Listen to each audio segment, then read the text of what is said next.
Download this code from codegive.com, link in the description below. DjangoCon Europe 2023 was a significant event that brought together Django developers, contributors, and enthusiasts from across the globe. One of the topics that often arises in discussions about Django applications is the use of databases, particularly SQLite.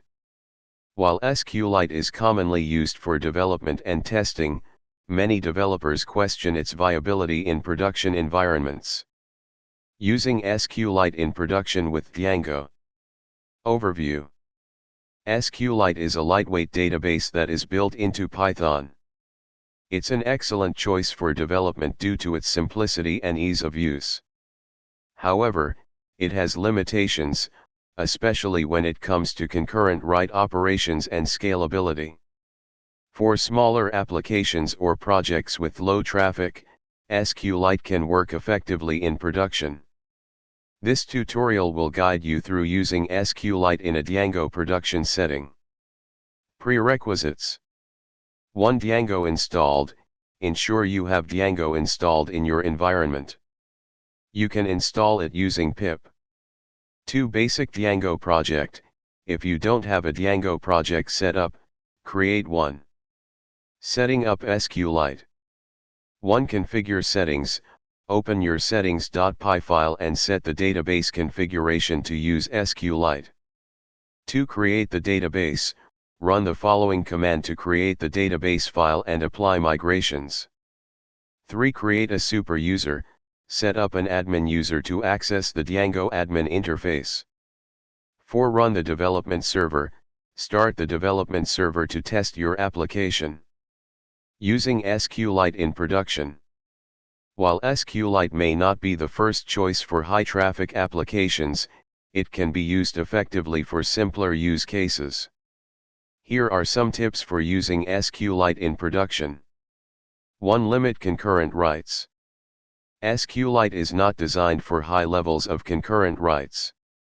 If your application expects a lot of write operations, consider limiting the number of concurrent users or using a queuing system to manage writes. 2. Use connection pooling.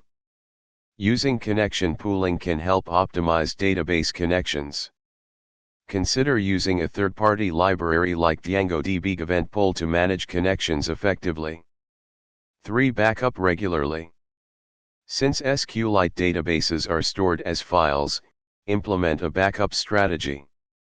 You can automate backups using cron jobs or Django management commands. 4. Monitor performance. Keep an eye on your application's performance. If you notice slow queries or increased latency, it may be time to consider transitioning to a more robust database system like PostgreSQL or MySQL. Example code. Here's a simple example of a Django application using SQLite. 1. Create a model. Define a simple model in your models.py. 2. Run migrations. Create the necessary database tables. 3. Create an admin interface. Register your model in the admin interface. 4. Access the admin interface. Start your server and access the admin interface to add and manage tasks. Navigate to http://127.0.0.1:8000/admin and log in with your super user credentials. Conclusion.